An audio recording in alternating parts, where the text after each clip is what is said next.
नमस्कार, बहुत स्वागत है आपका। एनडीटीवी मध्य प्रदेश छत्तीसगढ़ देख रहे हैं आप। आपके साथ मैं हूं आसिफ शेख। मध्य प्रदेश कर्मचारी चयन मंडल का नाम भले ही कितनी बार बदला हो, लेकिन यहां हालात सालों से नहीं बदले। सालों से मध्य प्रदेश में कई भर्ती परीक्षाएं आयोजित ही नहीं हुई हैं। दिन रात अभ्यर्थी परीक्षाओं के इंतजार में तैयारी करते रहते हैं, लेकिन कर्मचारी चयन मंडल सिर्फ इन परीक्षाओं को टालता जा रहा है। ऐसे में कई अभ्यर्थी ओवर एज हो रहे हैं या अगले कुछ महीनों में हो जाएंगे, जिससे उनकी सालों की मेहनत पर पानी फिरता हुआ नजर आ रहा है। आज का यह मुद्दा बहुत बड़ा है, कई लाख युवाओं से जुड़ा है। इसी पर आज हम डिबेट करेंगे। हमारे साथ एक बड़ा पैनल जुड़ेगा, लेकिन आइए सबसे पहले एक रिपोर्ट देखते हैं। कैसे हमारे पिता हमें आस पड़ोस से पैसे लेकर हमें भेजते हैं, हमें पता जितना। मैं दिन दहाड़ी मजदूरी कर रहा हूँ। घर वाले परेशान कर रहे हैं कि आप पढ़ाई छोड़ दो, अब कुछ नहीं होने वाला है, उम्र हो गई है आपकी, अब बच्चों देखो, घर संभालो।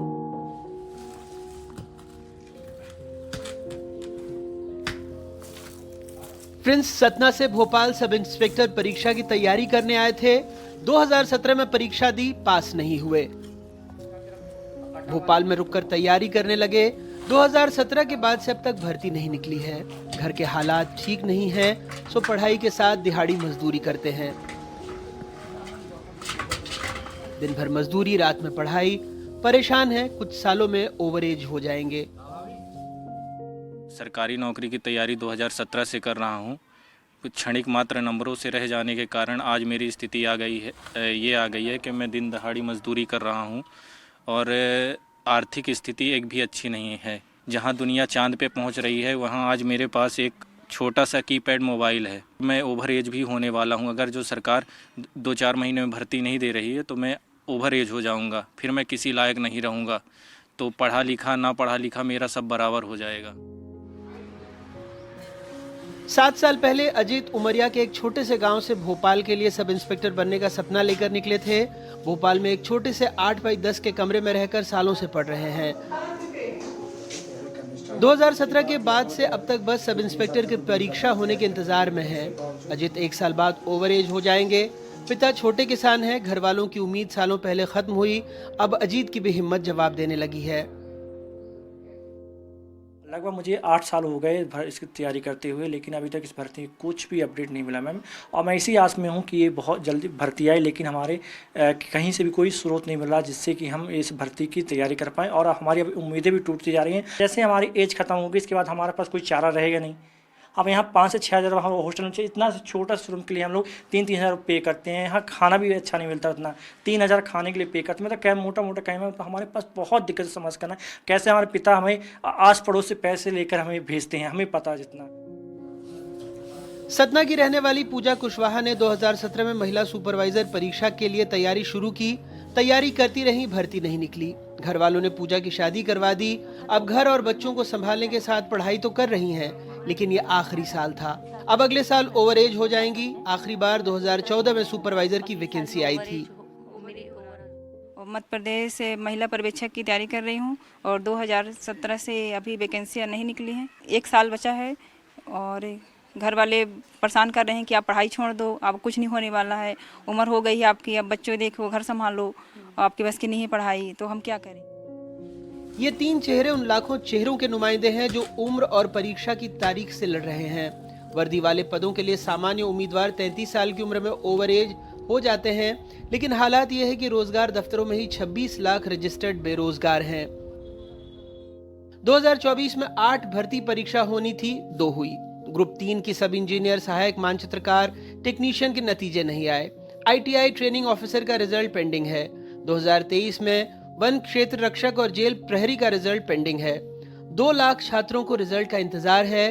2017 से सब इंस्पेक्टर की भर्ती परीक्षा नहीं हुई है। ऑन रिकॉर्ड 26 लाख युवा जो है रजिस्टर्ड है और हर दिन उसमें रजिस्ट्रेशन उसमें बढ़ता जाता है।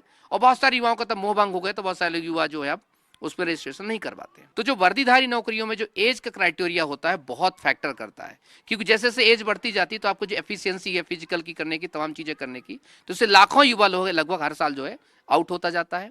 और जो अन्य भर्तियां होती हैं तो इतना प्रेशर होता है उनके ऊपर कि वो उन भर्तियों की तैयारी करना भी छोड़ देते हैं। सरकार का दावा है कि 1 साल में 1 लाख युवाओं को रोजगार दिया जाएगा। कर्मचारी चयन मंडल को इस साल 11,000 पदों के लिए 8 भर्ती परीक्षाएं करवानी थी। अब तक सिर्फ 2 हुई हैं। पिछले 10 साल में 2024 पहला ऐसा साल था जब अगस्त तक एक भी भर्ती परीक्षा कर्मचारी चयन मंडल नहीं करवा पाया। निश्चित रूप से सरकार उसमें काम कर रही है और निश्चित समय सीमा में परीक्षाएं हो और उसका रिजल्ट भी समय सीमा में आना चाहिए और उसमें पर्याप्त पूर्णतः पारदर्शिता होना चाहिए। रिजल्ट समय पर आएगा तो उसको आगे के उसमें दिक्कत ही नहीं आएगी। सरकार निश्चित रूप से उन त्रुटियां तो है ही नहीं, पर त्रुटियां में अगर देरी होती है तो दूर करने का प्रयास करें। हमने जवाब के लिए चयन मंडल का भी दरवाजा खटखटाया, कैमरे पर तो नहीं लेकिन फोन पर। संचालक ESB ने कहा, हमसे एग्जाम या कोई अन्य जानकारी मांगी जाती है तो हम जरूर देते हैं, चाहे स्टूडेंट हो चाहे आप हो, हम सबको जानकारी देंगे। जो हमारी जिम्मेदारी है हम उसके मुताबिक काम कर रहे हैं। परीक्षाओं को भी समय पर आयोजित करवाया जाएगा। जो जिला रोजगार कार्यालय हुआ करता था, आज आप ढूंढेंगे किसी भी जिले में तो आज आपको ढूंढना पड़ेगा, मिल नहीं पाएगा। ये हकीकत है सरकार की, क्योंकि इन्हें वो बात ही नहीं करना। अगर वो अखबार छप जाएगा, कैलेंडर छप जाएगा, तो अगर उसमें कहीं ना कहीं इनको जानकारी देनी पड़ेगी तो जवाब भी देना पड़ेगा। युवा पूछेगा कि भैया ये खाली जगह आप कब भर रहे हो, खाली पद कब भर रहे हो। शायद इसके लिए इस मोहन यादव सरकार इससे बचने के लिए ऐसा निरंतर कर रही है। देश में सारी परीक्षाएं परीक्षा अधिनियम 1937 के तहत होती हैं। नियम तो यही है कि हर साल भर्ती परीक्षा होनी चाहिए। खामियाजा इसी साल मध्य प्रदेश के 2 लाख युवा भुगतेंगे जो ओवर एज हो जाएंगे। इसके बाद अगर ESB ने जवाब दे भी दिया तो उस जवाब का ये युवा क्या करेंगे? गांव से ये सोचकर निकले थे कि कंधों पर सितारे होंगे, लेकिन शहर आकर मजदूरी करने को मजबूर ये छात्रों की उम्मीदें दिन प्रतिदिन टूटती जा रही हैं। वजह है कर्मचारी चयन मंडल की वो लेट लतीफ़ी, जिसके कारण स्टूडेंट्स अब सिर्फ ये सोचते हैं कि आखिर ये एग्ज़ाम होंगे भी या नहीं, और जब तक होंगे वो तब तक ओवरेज तो नहीं हो जाएंगे। भोपाल से कैमरा पर्सन अभिषेक सिंह के साथ अमृतांशी जोशी, NDTV। समस्या बड़ी गंभीर है। हमने आपको एक डिटेल्ड रिपोर्ट दिखाई और उसमें अगर आप गौर से देखें तो बहुत सी अहम चीजें हैं। जैसे ये साल गुजरते ही, यानी कि बस ये साल गुजरने वाला, दिसंबर का महीना है, ले दे के 15 दिन बचे हैं, अब इस 20 दिन बचे हैं इस महीने को खत्म होने में, और 2 लाख युवा मध्य प्रदेश के ओवर एज हो जाएंगे, यानी फिर वो किसी सरकारी नौकरी के लिए एलिजिबल नहीं रहेंगे क्योंकि उनकी उम्र गुजर जाएगी। इस साल में करीब करीब 8 भर्ती परीक्षा शेड्यूल थी। 11,000 पदों पर यह भर्ती निकलनी थी, लेकिन 2 अभी तक हुई हैं, 6 हो नहीं पाई। और ऐसे में कितनी उम्मीद आप लगा सकते हैं, कितनी आपको उम्मीद है कि अगले 20 दिन में ये 6 भर्ती परीक्षा हो जाएंगी? नामुमकिन सा लगता है। हमारे साथ एक पैनल जुड़ रहा है और हम उनकी तरफ रुख करते हैं। बीजेपी की तरफ से प्रवक्ता शिवम शुक्ला जी हमें ज्वाइन कर रहे हैं, साथ ही साथ MP यूथ कांग्रेस अध्यक्ष मितेंद्र सिंह जी मुझे ज्वाइन कर रहे हैं। मितेंद्र जी, शिवम जी, आप दोनों का बहुत बहुत स्वागत करता हूं। इस चर्चा में कुछ मेहमान और भी जुड़ेंगे, लेकिन शुरुआत हम जरा शिवम जी से कर लेते हैं। शिवम जी, अच्छा लगता है जब आप जैसे मितेंद्र जी जैसे युवा बैठते हैं। मुझे भी अपनी कैटेगरी में रखिए, मैं भी युवा ही हूं। लेकिन शिवम जी, अच्छी बात है कि कम से कम आप किसी सरकारी भर्ती की तैयारी में नहीं है, अन्यथा ओवर एज हो जाते, और सियासत में कम से कम एज कोई फैक्टर नहीं है। तो मेरी शुभकामनाएं, आपके साथ लगे रहिए सर। लेकिन बाकी युवाओं का क्या करें जो सरकारी नौकरी के लिए ओवर एज हो रहे हैं? देखिए आसिफ जी, सबसे महत्वपूर्ण विषय यह है कि मध्य प्रदेश की सरकार सदैव ही युवाओं से जुड़े हुए विषयों पर बेहद संवेदनशील रही है, और हमारी सरकार ने लगातार मध्य प्रदेश में एक ऐसा वातावरण निर्मित किया है जिसके माध्यम से मध्य प्रदेश में सिर्फ सरकारी क्षेत्र में ही नहीं, अन्य क्षेत्रों में भी निवेश और रोजगार के पर्याप्त अवसर हों। युवाओं को अपने स्किल के आधार पर उनका न्यायोचित जो मानदेय है वह किसी भी रूप में मिल सके, इसकी मध्य प्रदेश की सरकार ने निरंतरता के साथ चिंता की है।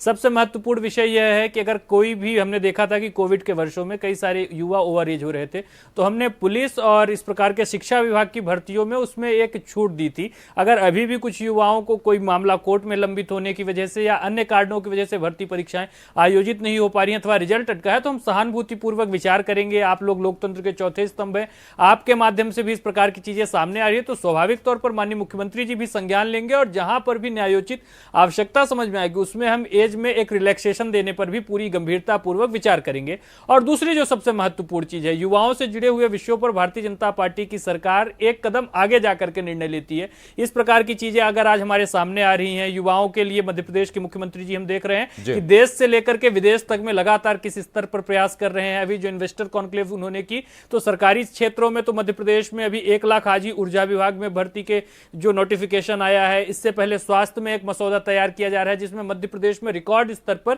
सरकारी क्षेत्र में जितने भी गवर्नमेंट हॉस्पिटल्स हैं उसमें भर्ती का अभियान चलाया जाएगा। और इसके साथ ही साथ लगातार मध्य प्रदेश की सरकार सुनिश्चित कर रही है कि सरकारी सेवाओं में ज्यादा से मैंने कहा शिवम जी, जो आपने कहा स्वास्थ्य के क्षेत्र में भर्ती निकालेंगे, वो आउटसोर्स वाले हैं ना, नियमित भर्ती तो नहीं होगी ना सर? उसमें डॉक्टर, वार्ड बॉय, टेक्नीशियन सब बाहर से रखे जाएंगे? नहीं, नियमित देखिए, नहीं, नियमित भर्ती के लिए भी जो स्वास्थ्य विभाग है उसने पूरा एक ड्राफ्ट तैयार करके वित्त विभाग को भेजा है और अब वह प्रक्रियाधीन है। हम देखेंगे कि आने वाले कुछ महीनों में यह भर्ती की पूरी प्रक्रिया सुनिश्चित की जाएगी और मध्य प्रदेश के इतिहास में अपने आप में वह रिकॉर्ड बनाने वाली भर्ती होने जा रही है। और इसके साथ एक छोटा सवाल मेरा और है शिवम जी आपसे। अनेक मापदंड शिवम जी, इस साल 2024 में कर्मचारी मंडल आयोग की तरफ से 8 भर्तियां शेड्यूल थी, 2 भर्तियां हो पाई हैं। ये साल खत्म होने में 20 दिन का वक्त बाकी रह गया है। क्या रफ्तार इतनी तेज है कि अगले 20 दिन में 6 भर्ती प्रक्रियाएं पूरी कर ली जाएं, या फिर ये 24 वाली भर्तियां 25 में होंगी और फिर 25 वाली भर्तियां कब होंगी सर?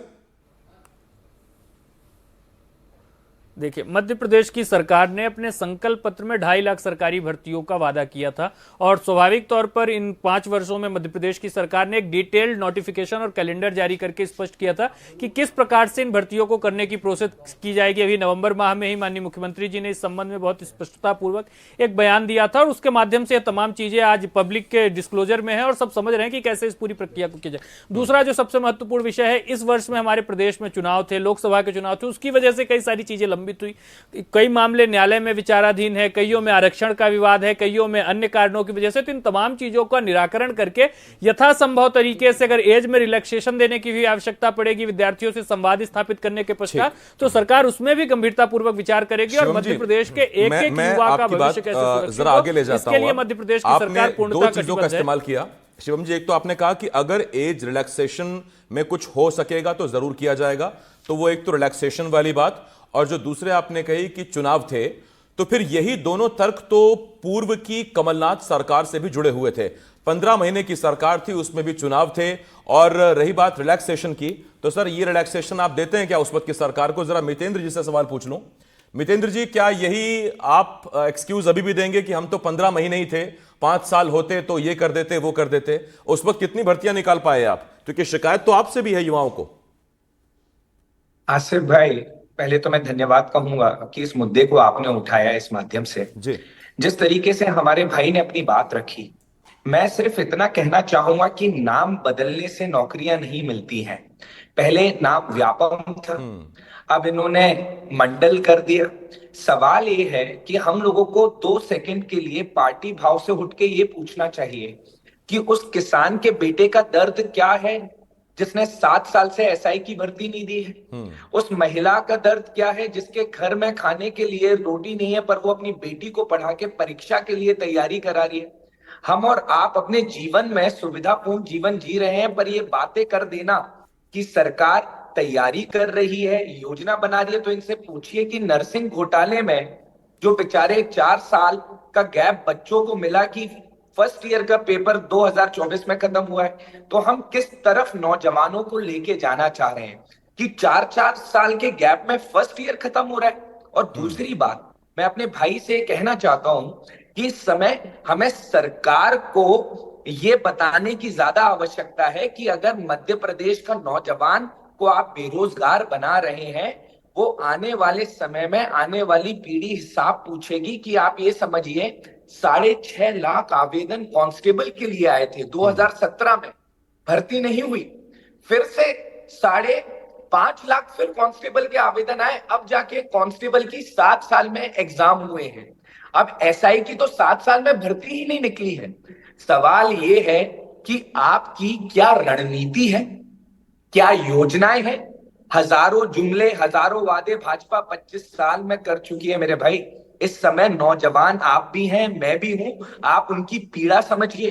उनकी पीड़ा ये है कि कहीं पर भी इस एक साल में सरकारी नौकरियों की भर्ती नहीं आई।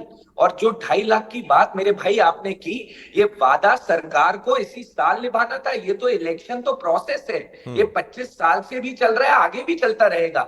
सवाल ये है कि हम किस तरीके से आने वाली पीढ़ी का निर्माण कर रहे हैं। यहां आके मैं आपको सुनाऊं, आप मुझे सुनाओ, ये मुद्दा बहुत गंभीर मुद्दा है, क्योंकि 26 लाख लोगों ने तो आपसे नौकरियां मांगी हैं, और ऐसे कई करोड़ों हैं जिन्होंने नौकरियां भी नहीं मांग पाई हैं, और साथ हाँ, में जिनका डेटा है ही नहीं सरकार के पास। जिनका मैं ये भी एक सवाल है अपने आप में कि 26 लाख तो केवल वो संख्या है जो रजिस्टर्ड है, उसके अलावा ऐसे कितने हैं जिन्होंने रजिस्ट्रेशन कराया ही नहीं। मितेंद्र जी, लौट रहा हूं मैं आपके पास। इस डिबेट में हमारे साथ दिनेश सिंह चौहान साहब जुड़ गए हैं, बेरोजगार युवा संघ के तरफ से। दिनेश जी, आपका चर्चा में स्वागत करता हूं। दिनेश जी, मेरा सवाल आपसे यह है कि ये 26 लाख जिसका जिक्र अभी मितेंद्र जी ने किया, ये 26 लाख तो वो हैं जिनका डेटा सिर्फ हमारे पास है, जिन्होंने अपने आप को रजिस्टर कराया तो पता है, वरना 8 करोड़ की आबादी वाले प्रदेश में ये संख्या शायद इससे दुगनी, तिगुनी, चौगुनी भी हो सकती है। 1 लाख रोजगार हर साल दिया जाएगा, ये सरकार, ये बीजेपी का वादा था, या आप उससे दावा कहें, वादा कहें। 1 लाख रोजगार, अगर ये 1 लाख रोजगार हर साल मिल रहे हैं तो फिर ये तो संख्या घटनी चाहिए थी 26 लाख वाली, ये बढ़ती क्यों जा रही है? और देखिए, बहुत बहुत धन्यवाद सबसे पहले एनडीटीवी का कि इस मुद्दे पर जो चर्चा के लिए और इतना समय निकाला आप लोगों ने बेरोजगारी पर अलग से, क्योंकि आजकल मीडिया कहीं और बिजी, पर आपको विशेष धन्यवाद। भरोसा रखिए सर। मैं सबसे पहले ये बात कहना चाहता हूँ, ये इसमें कांग्रेस भी वाले भी बैठे हैं और बीजेपी वाले प्रवक्ता भी बैठे हैं, बहुत बहुत धन्यवाद दोनों का। सबसे पहले मैं शुरुआत करूंगा कांग्रेस से शुरुआत करूंगा। मध्य प्रदेश में कांग्रेस ने जिस प्रकार से बिना किसी प्लानिंग के एक रूल बनाया, और उस रूल के कारण आज भी 6 साल हो गए हैं, पहले 1.5 साल तक तो खुद कांग्रेस लटका के रखी उस गैजेट को, जिसकी वजह से अपॉइंटमेंट नहीं हुए। और जब 15 महीने की सरकार थी, तो जब इतने ही युवा प्रिय थे, नौकरी के लिए इतने संवेदनशील थे, तो क्यों नहीं माननीय कमलनाथ की पहली कलम जो है उसमें चली?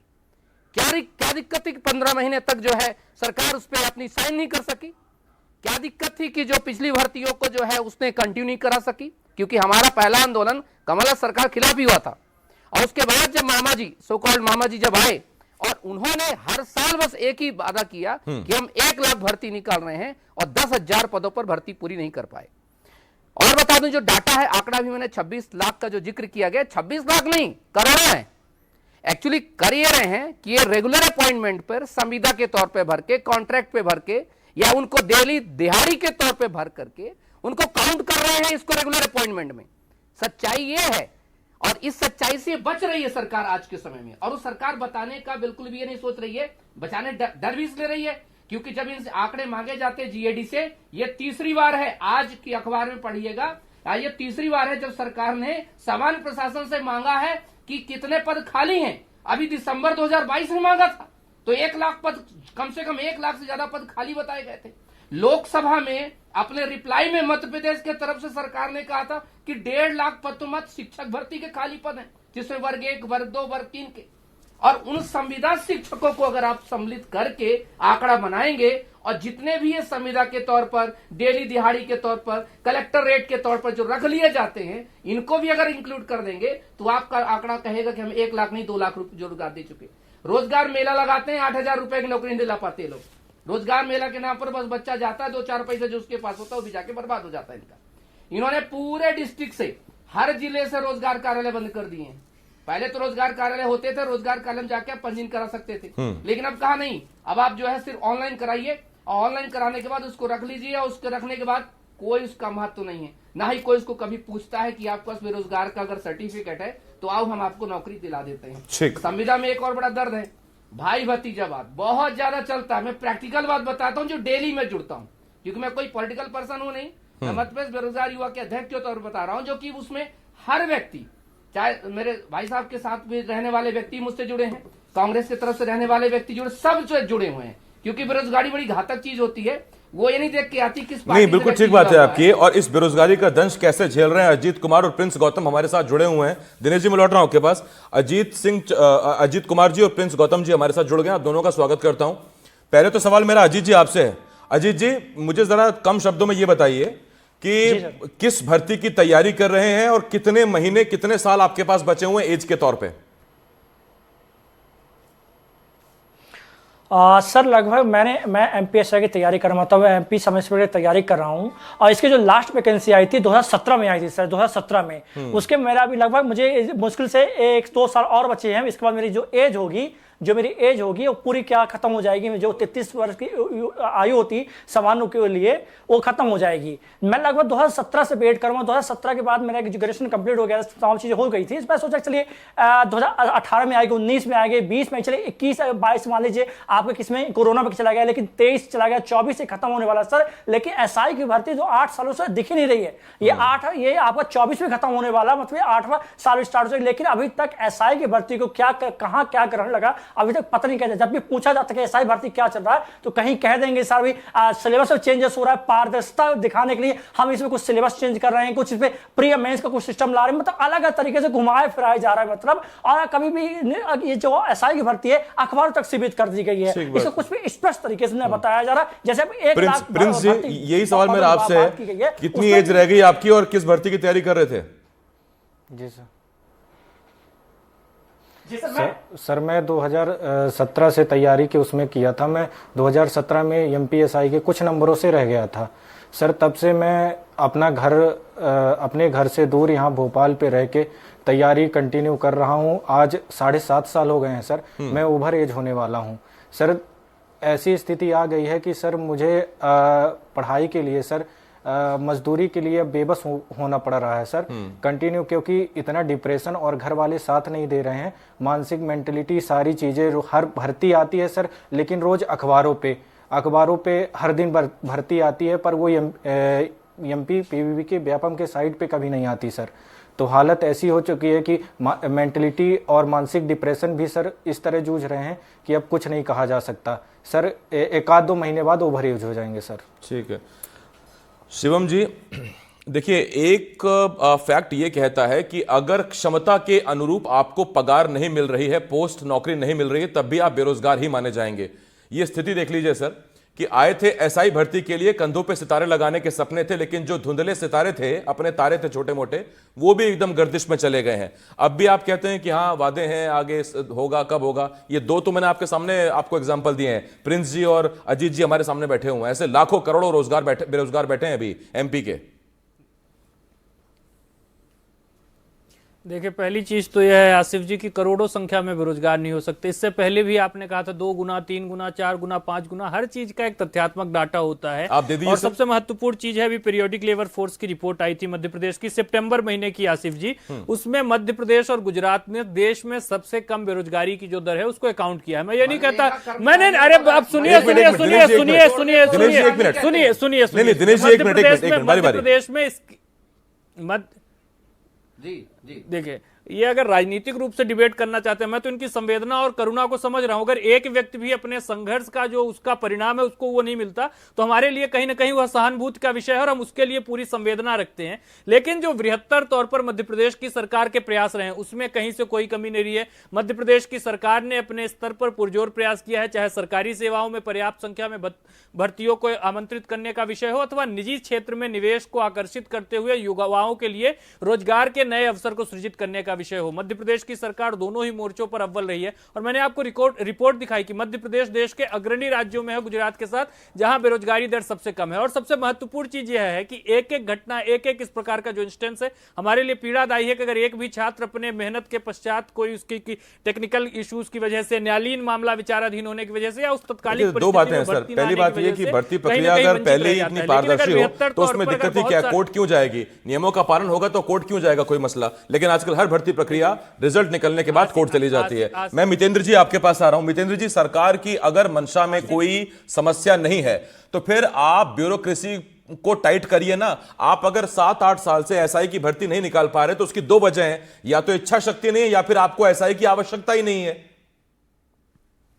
मैं आपको बता देता हूं आसिफ भाई, अगर आपको याद हो कि 30 अगस्त को मैंने 20,000 लड़कों के साथ आंदोलन किया था भोपाल के अंदर नर्सिंग घोटाला को लेके, और ऐसी बेरोजगारी की आवाज उठाई थी। और जैसे कि मेरे दिनेश भाई ने कहा है, मैं दिनेश भाई की जानकारी दे देता हूं, 80,000 पदों पे कमलनाथ जी ने साइन किया था भर्ती के लिए। आप अपना डेटा चेक करिएगा। लेकिन 15 महीने की सरकार होने के कारण साइन करके गए थे पर वो लागू नहीं हो पाई, सरकार गिर गई थी। नंबर 1। नंबर 2, जो मेरे भाई ने सर्वे रिपोर्ट दिखाई, मैं 2 मिनट कहना चाहता हूं कि अपन को थोड़ी सी भी शर्म लिहाज नहीं है कि अजीत और प्रिंस जैसे भाई बगल में बैठे हैं, हम उनसे क्या संवेदना रख रहे हैं। हम उनसे ये संवेदना रख रहे हैं कि उनको हम रिपोर्ट बता रहे हैं। नितेंद्र जी, मैं आपको सफलता की भी ऐसी कहानियां ला के बिठा दूंगा। मध्य प्रदेश को देखने का चश्मा कांग्रेस को सुधारने की आवश्यकता है। आप लोग जिस प्रकार से उत्पाद मध्य प्रदेश में मचाना चाहते हैं, उसको मध्य प्रदेश की जनता ने शिवम जी, देखिए ये तो जनता ने जिम्मेदारी दी उनको कि अगर कहीं दिक्कत है तो वो विपक्ष में इसीलिए जिम्मेदारी दी है।